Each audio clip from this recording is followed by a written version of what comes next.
This episode is brought to you by FanDuel Sportsbook, official sportsbook of Locked On.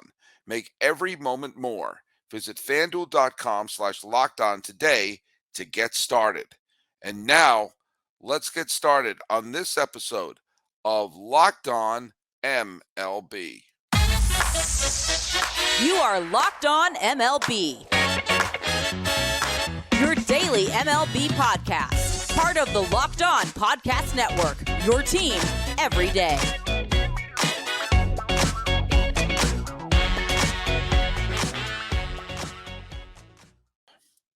Hello, baseball fans, and welcome to Locked On MLB, part of the Locked On Podcast Network, where it's your team every day.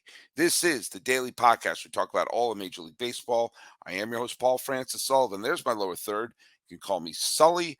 I am an Emmy-nominated television producer who has been a podcaster in one way, shape, or form about baseball for the last decade, and now I've been here at the Locked On Podcast Network for the last 5 seasons. You can follow me on Twitter and Instagram at Sully Baseball Podcast on Instagram, and follow the show at Locked On MLB Pods on both Twitter and on Instagram.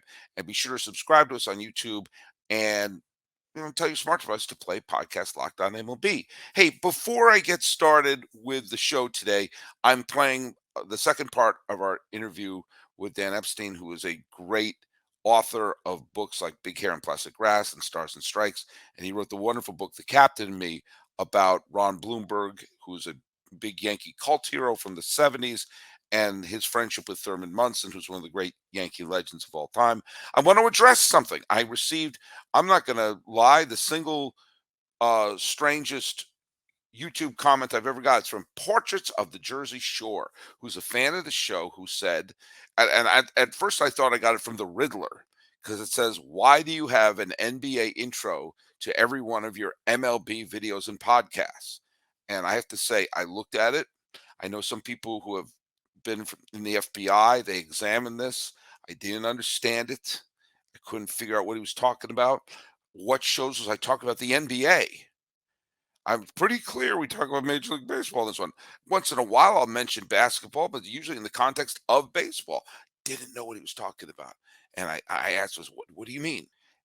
He said, "I meant no disrespect, and frankly, I didn't feel any disrespect, but every episode of your show intro has a reference to basketball." Still not understand what he meant. With the scoreboard timer and squeaking sneakers on the hardwoods, and it's jarring because you have a show about baseball. I do love your show, by the way. Okay, that meant the opening intro, you hear the countdown and the horn. That's just the branding from the Locked On Network. I didn't create that. That's what they gave me. And I know that David Locke, who created the network, is a basketball guy and was the network originally was a series of basketball podcasts that's expanded to other sports. And I didn't know. I never even considered that. It's like, yeah, it starts with the horn and everything. I never thought that made people think, "Oh my God, is he going to talk about basketball?" It's just the branding they gave us. But guess what? Portraits of the Jersey Shore, you don't have to worry anymore. The national nightmare is over. We have a new intro. You heard it. It just goes right into it. Boom. No countdown, no sneaker squeaking. You just hear, boom, the music coming in. So thanks for pointing that out. Portrait of the Jersey Shore. I'm glad you're listening to the show, and no one else has to be concerned about the 3 seconds at the opening where it might have sounded like basketball sneakers. Anyway, enough of that. Let's get right to the big point today. I did this interview with my friend Dan Epstein, who is a great author.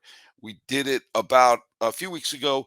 We did it via Zoom because we had a lot of technical issues and, kind of had to figure out what to do. So I said, let's just do it on Zoom. Doesn't matter if the quality of the video isn't great. I just want to have a conversation with you. And I think we had a really fun conversation. Part 1 we played last week, and we're going to play part 2 right here. I hope you really enjoy the conversation with Dan Epstein, the writer of The Captain and Me. You were on my Bull Durham Minute podcast that I did a few years ago. That's right. And Mickey Mantle once was asked, I think by Bob Costas or someone else, if he had seen, or maybe Letterman, if they had seen. He was a guest when the film was still in the theaters, and obviously it was a tremendous box office hit. And he thought, "Did you see it?" And he said, "Yes, I thought it was a very sad movie." And he said he thought it was sad because there was a lot of players that he knew in the minor leagues who were blocked, like Crash Davis, and never got their shot. And Ron Shelton was that Right. in the Orioles organization, was an infield with that amazing Baltimore infield, never got a shot. And I keep thinking of those people who had huge all-star talent that never had the career they deserved, whether they were languishing in the minor leagues or the injuries. And man, is Ron Blomberg the topic, and you're the person who is the narrator of the book, is exactly that man with great talent and everything. Sometimes had the wrong manager, obviously had tons of injuries, and he was there for the Horace Clarke years, but played only one game during the 3 years where they won the pennant. And so he's a very frustrating figure, because he would have been a huge, if he had done that, if he had timed his best years in 77 and 78, he would be one of these super beloved figures instead of kind of like a cult hero in Yankee history. Right. He's totally a Yankee cult hero, and you're right. I mean, it's if it's frustrating to you, imagine how frustrating it is to them. I mean, and by the way, everybody out there, we're talking about this, The Captain and Me, on and off the field with Thurman Munson, the book I wrote on Bloomberg. We covered that in the intro, but there it is. We each have our copy here. Okay, well then edit that out. No, don't. Let me produce this podcast. So, all right. So one of the things when Ron and I started working on this book, one of the things that I felt was really compelling was, yes, there's a lot of stuff about Thurman Munson that I never knew about, that I figured I didn't know. Lots of other people didn't know, and they should. And Ron, being a close friend of Thurman's, being a teammate, being a roommate, was really in a position to shed a lot of light on, who Thurman was beyond the kind of, gruff exterior and obviously tremendously talented catcher. But the other thing was just like this, the story arc. You have Ron, who's drafted, I think it's 66 or 67, drafted, he's the number one pick by the Yankees. So obviously they see him as, and he's drafted like right at the time that the Yankees, suddenly stink after, this, 15-year, however many year dynastic run. All of a sudden they just blow. And so the Yankees are, starting to think about the future and building for the future. And obviously Ron Blomberg is going to be a cornerstone of this rebuilding. The next year, their number one draft pick is Thurman Munson. Same deal. Like, this is the guy. We know he's going to be a cornerstone of the building. And so those guys plus Bobby Mercer were supposed to be the heart of, the Yankees, the Yankees Phoenix-like rise in the 1970s. And I just want to jump in for 1 second to really put things in perspective to some of the listeners. The draft was a brand new concept at this time. Before the draft, yes, you basically, major league teams would just recruit players, would try to sign amateur players and sometimes pay big money for them, or sometimes they'll try to sign like a whole bunch of them and scatter them around through the minor leagues. But rich teams could just sign the best talent available, even if they had just won the World Series. There was lots of bonus situations, and some of the rules were very different. But the idea of the worst team having the first pick of a draft was a brand spanking new concept in the 60s. And I believe, if I'm not mistaken, I'm doing some of this from memory, I think Rick Monday was the first ever draft pick by the then Kansas City A's. Right, and I think that was 66.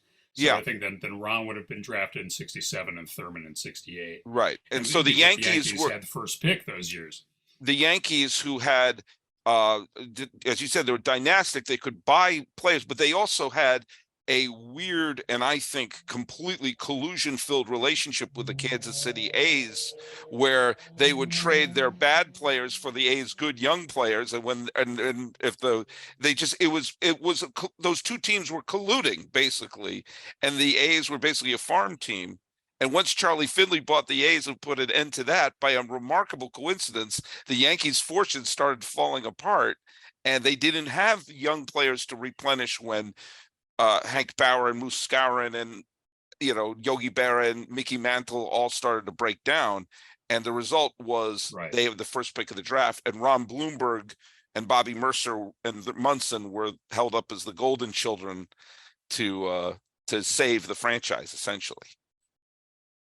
Exactly. And so what you see is, and they both, Munson gets to the show full time first.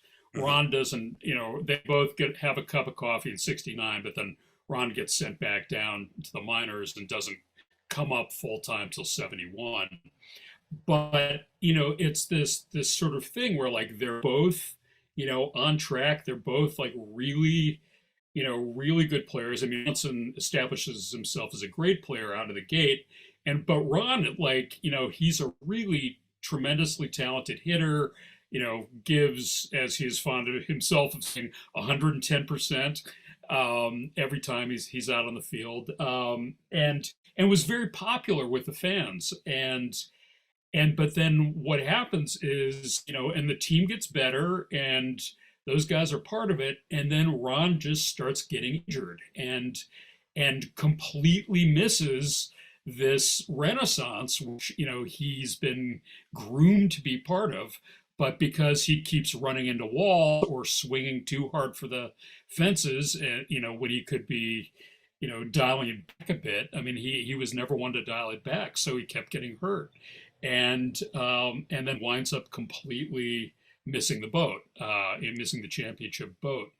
And I want to point so, out quickly, Dan, that when you say running into walls, you're not saying it metaphorically. When he was coming back from an injury. He was coming back from an injury. I believe it was either in 75 or 76. He was coming back from an injury that nearly cost, it nearly cost him the previous season. And he was showing how strong and how ready he was to play. And it was in an exhibition. It was in a spring training game against the Mets, because the new owner of the Yankees, Mr. Steinbrenner, was, for whatever reason, adamant to never lose to the Mets, even in a spring training game. And Ron Blomberg, who is normally a first baseman, and we'll get into his role as the DH in a little bit, was showing that he still had it, and he ran full speed into one of the concrete walls in Fort Lauderdale, or wherever the hell they were playing, and basically was out for the Red Sox. Oh, which I don't. No, not the. They're two different walls. Okay, but the one that knocked him out of the 76 season, he was coming back from an injury and he smashed into a wall. Right. Maybe I am conflating too. He ran into the wall now you're confusing me. Yes, but it was a deja vu thing. So basically he completely rips his shoulder muscle, like not just a tear, like a full on, like self severs it, swinging after pitch in the 75 season. So he's out all the rest of the season, and in like a cast and stuff. And so 76, he's ready to, he's ready to go for, and I believe it's, and now I'm confused, but I believe it's 76 where he runs into a wall. Oh God. Well, so in any case, 76 in spring there's more than one time he hurt himself.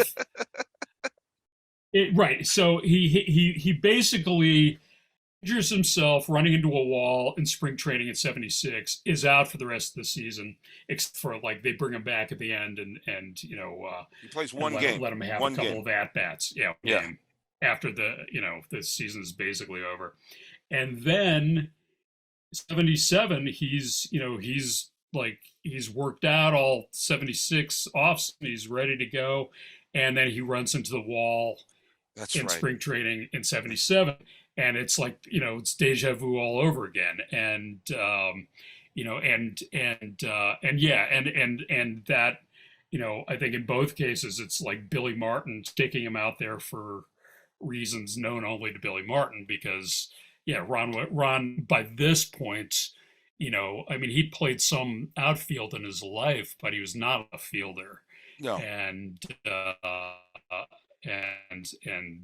yeah, so but also, I mean, part of the thing was by 77, you think about what happened with the Yankees in the offseason and signing Reggie Jackson, and there wasn't really a position for Ron to play for sure on that 7 squad. So he was, because they had Chris Chambliss at first, who was the hero of the 6 playoffs. They have Reggie Jackson coming in, in right. They've got Rivers in center. Left field, it's kind of like Lou Piniella and Roy White Roy was still, White. and Paul Blair was on that team. So yeah. Yeah, I mean, Blair was definitely, like backup dude at that point, but Yeah, but he was still a fine player. It was clear as, yeah. No, but I'm saying like Blair was not in contention for a starting role. Right. But Ron was. They just didn't know exactly where he was going to be, or if it was going to be like a Lou Piniella type situation where sometimes he's in the field, sometimes he's DHing. And then when Ron had the skills for first base, so he subs for Chambliss at first. So I mean, it's not cut. Had he's healthy, it's you can't say for sure that he would have been an everyday player on the 77 team, but he would have been part of that 77 team, which I mean, everybody who was like never had to buy another dinner in New York. So, yeah, he definitely missed out. We're really excited about our new sports betting partner for Locked On because they're the #1 sports book in America, FanDuel. And if you're new to FanDuel, that's even better. They have so many great features that make betting on sports fun and easy. Download FanDuel now so you can bet on Super Bowl 57 with a no sweat first bet. You get up to $3,000 back in bonus bets if your first bet doesn't work. FanDuel lets you bet on everything from the money line to point spreads to who will score a touchdown. The FanDuel Sportsbook app is safe, secure, and easy to use. And best of all, you get paid for your winnings instantly. So join FanDuel today at FanDuel.com/lockedon to claim your no sweat first bet on Super Bowl 57. That's FanDuel.com/lockedon. Make every moment more with FanDuel, official sportsbook partner of the NFL. Now let's return to my interview with Dan Epstein. One of the things I find Billy Martin to be a never-ending source of fascination for me. I've read way too much about Billy Martin in my life, and he seemed sometimes like the most brilliant man, and sometimes the most insane man, and sometimes the most loyal man, and sometimes the biggest SOB you'll ever imagine. And he strikes me as a bit of an SOB with Ron Blomberg because the guy literally ran into a wall and is injured and obviously wants to come back. And Billy Martin never has a nice thing to say to the guy, saying, you're messing up my DH. Because Martin clearly thought he was going to have him as his left-handed DH option. And they wound up playing Carlos May and a couple other people who were, and eventually trading for Cliff Johnson, but who was a right-handed batter. But it was like he was chewing him out. Like, when are you going to play? What's the matter? Like, Billy, he's clearly hurt. And the other thing about his injuries, we'll get to Munson in a second. The thing about his injuries that are really frustrating to read about him here in 2023 is that it strikes me kind of like how when we read about Mark Fidrich, that the injuries that he sustained with today's medicine, he may have missed either part of a season or maybe one season, but then would have been back. We would have had many, many seasons of the Bird. He had his shoulder was misdiagnosed and he was still being a good singles hitter, but he couldn't pull the ball anymore because his shoulder was ripped. Right. He would have been able, they would have detected that sooner. He would have been repaired sooner. He may have missed part of the 75 season, but he probably by the if they had treated it correctly, if they had treated it correctly, he probably would have been healthy for the World Series run in 76 and 77 if he was playing with today's medicine. Right. Oh, absolutely. And the same with his knee, with which he smashed up into the wall, which really, what I think that was the second time he ran into the wall was that's when he busted his knee. And then, when he came back with the White Sox in 78 and 79, I mean, this was the problem. He could still make contact, but like, he didn't have the need to kind of drive and pivot off of, and so that really sapped his power as well. And yeah, it's definitely a heartbreaker. I mean, Ron is about the sweetest guy you could ever talk to, and he just loves baseball, and he just loved to play baseball, and he loves the fans. He always loved the fans. He wanted to make the fans happy by doing well for them, in New York and in Chicago. Until, like, to this day, it still kills him when somebody will be like, "Oh yeah, Ron Blomberg, yeah, like, God, like, I was so excited when you came to the White Sox, and and you were such a disappointment." And stuff, I would say that, people say stupid shit on Facebook, I know, but I know. like anybody would say that to his face. But yeah, it's a tragic. I mean, this book is a tragic. It's a couple of tragic tales. I mean, obviously Thurman Munson. That's a very tragic story in and of itself. But then, like, I mean, what really attracted me to this story, other than that, Ron Blomberg's, cult 70s figure, and Thurman was always my favorite catcher growing up.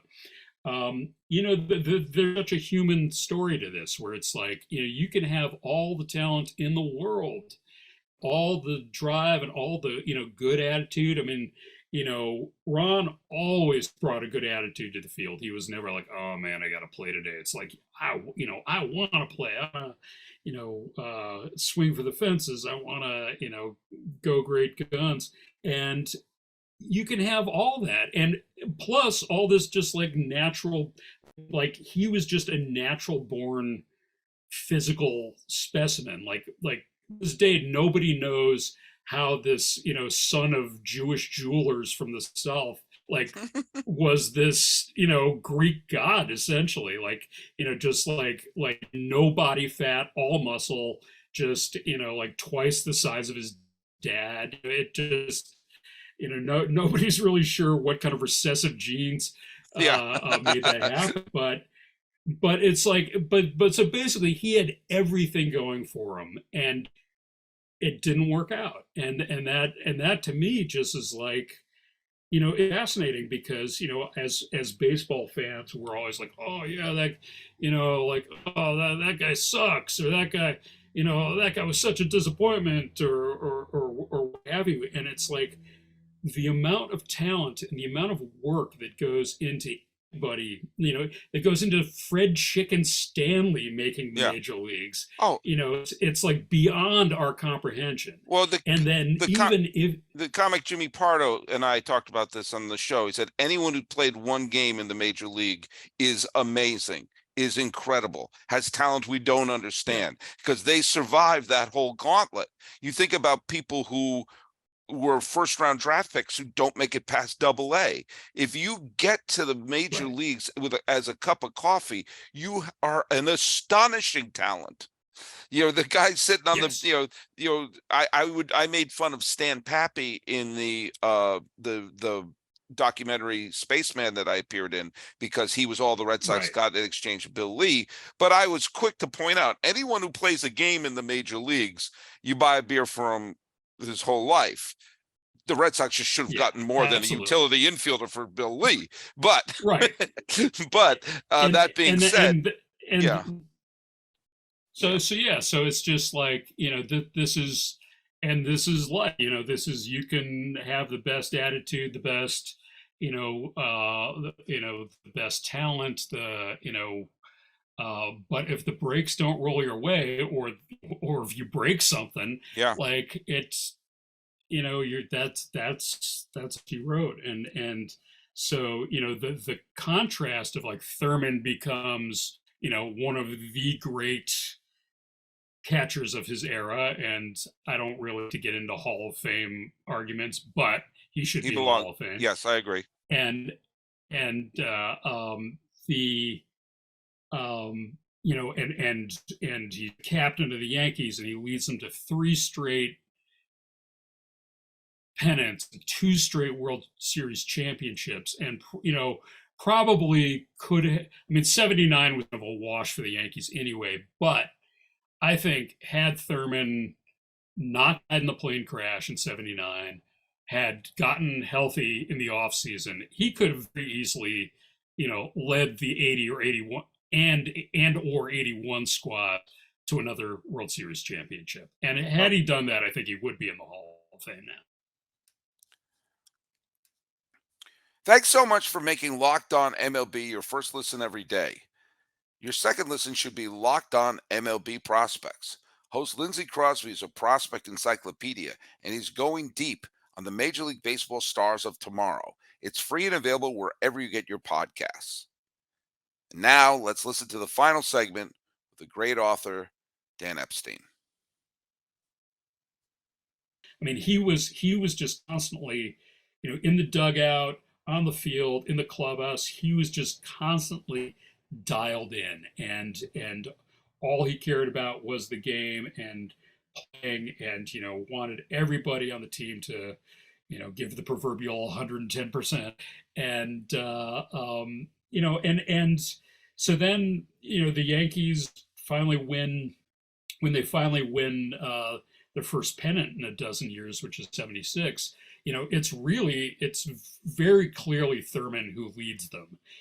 He wins the AL MVP award for that year. And there's, after the fact, sabermetric cases can be made that he was not the best player in the American League that year, but he was definitely the most important and most valuable player to the Yankees that season.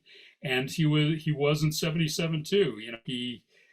There was a whole personality clash between him and Reggie Jackson, but despite that, like, that never affected how Thurman dealt with Reggie in a game situation, and never affected how Thurman dealt with his own game situations. It's like he was kind of the king of leaving whatever was bugging him, in his locker, and just going out and playing every game as if nothing else was a problem. The problem was winning the game, and that was what he was focused on. So I think for a generation who the Yankees hadn't won since you touched on this, they hadn't won since 64. They'd gone to the World Series in 64.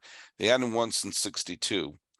And for a generation of people who grew up after that happened, and like the Yankee, and they stuck with the Yankees when the Mets became the cool team in town, winning the World Series, winning a pennant, having the big star and Tom Seaver, that they stuck with the Yankees.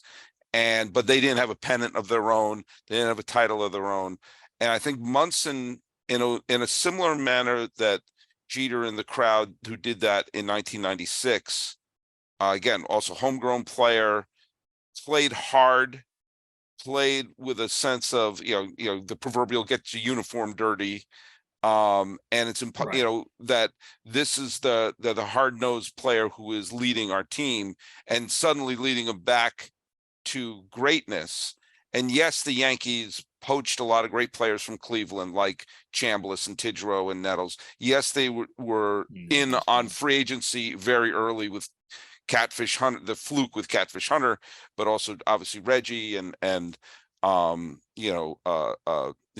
Gullett and later Gossage. But it was Munson represented for a lot of people a return to Yankee glory. And I think for so many people of a certain age, he was their guy, which is why there was almost that Munson versus Jackson, tugging back and forth, not just personality wise, but like this was the guy who took us from the bad years to the good years. And then Jackson ran to the front of the parade saying, "This is my parade," rubbed some people the wrong way. They didn't complain when he hit 3 home runs. He didn't. They didn't complain when he hit the 3 home runs against in the Dodgers in the final game of the World Series. But that sort of rivalry kind of percolated. So. Yeah. Yeah. No, and no, I mean that's all very well put. The other thing I would to that though is that Thurman was the prototypical lunch meal guy, like just there were especially compared to Jackson, who always had like the furs and was always looking good, and Thurman was rarely he was a slob. He was basically Madison wardrobe. It was like this, rumpled plaid polyester suit jacket, a shirt with no tie, undershirt peeking out from under it. I mean, just haven't shaved in like 3 days, and then on top of that, he also had some pretty well publicized battles with the Yankee front office over salary, over his mustache, and that was something that really, appealed to the Yankee fans, where it was just like, he's our guy. You can't lowball him. You can't tell him he's got to shave his mustache. It's Thurman, and there was a great moment in Thurman's career where, he kind of screws it, like, makes a very rare error in a game and then strikes out the next time he comes up. And he's booed at Yankee Stadium because of this. The fans boo him. And Thurman just stuck the middle finger to the crowd and just like, and everybody's like, oh my, God, like, the fans are like, oh my God, that's so scandalous. And, he's going to be fined. And the fans love it. It's like, yeah, because that's what we do if you get on our case. We'll give you the finger. And that's what Thurman does. And one of us. So, yeah. So So, the glory plus the sense of personal identification. I mean, yeah, that's totally what, the Thurman legacy, with Yankee fans is about. And the fact that he had the tragic ending. So we never saw him like decay and become a bench player. We never saw him play for the Indians or go to another team. Like when Billy Martin wound up going to Oakland, he didn't try to poach Thurman Munson to come with him to Oakland, that sort of thing, which very well could have happened, especially as the Yankees were dismantling the Bronx Zoo team. He very well could have said, "F this, I'm going to Cleveland." That he is forever that player. His final full season was 78, and I think that plus the fact that the Yankees went through a tremendously unsuccessful period after his death, sort of cemented that legacy for him, for a lot of Yankee fans. It sort of created him. He became this almost supernatural spirit that hung over the stadium until they finally won the World Series again in 1996. Yeah, it really, it's true, and there are some people who claim that Thurman was on the downside of his career when he did die. I mean, certainly he was playing, he was playing some games in the outfield and try to save his knees, which were hurting him. But I mean, he was still in the lineup almost every day. It wasn't like he had he was being trotted out. This wasn't like Mickey Mantle in 1968. Like he still he Hmm. still had it, and yeah, I really do think like if he could have gotten healthy in the offseason, because certainly the 79 Yankees weren't going to make it in the postseason that year, would have given him a lot of time to just rest and work out and stuff. I do think, he would have, there was still more gas in the tank. Yeah. Well, there's a lot of gas in the tank with Dan Epstein, who's Dan Epstein, Dan Epstein, Dan Epstein. Epstein, Epstein. How many times? How long have I known you, and I still butcher your last name, like Juan Epstein? I even said it's Right. oh God, Uh, you forgive me, forgive me. May the spirit of Thurman Munson forgive me. Well, hey Dan, you thanks so are much for forgiven. this is going to be chopped up into many episodes, obviously, but tell people where they can find your work or follow you or make your life a little better. Sure. I am on Instagram, Doc Fidrich, DOCKFIDRYCH. My Hmm. two favorite pitchers of all time, Doc Ellis and Mark Fidrich. I also I have a blog, Big Hair and Plastic Grass. Uh, Big Hair, I think it's bighairplasticgrass.com, or maybe there's an and in there. I can't even remember anymore. But also, if you like music, which I've been writing about a lot more lately than baseball, I have a Substack called Jagged Time Lapse, which kind of explores all kinds of great music from all kinds of years and periods and styles. And if you just go to just Google Dan Epstein Jagged Time Lapse or Dan Epstein Substack, you'll find your way there. And get this, The Captain and Me is a great book. Also, your previous books, Big Hair and Plastic Grass and Stars and Strikes. I mean, if you're a baseball Thank fan, you. and it isn't all nostalgia for me because I was too young to remember most of the 70s.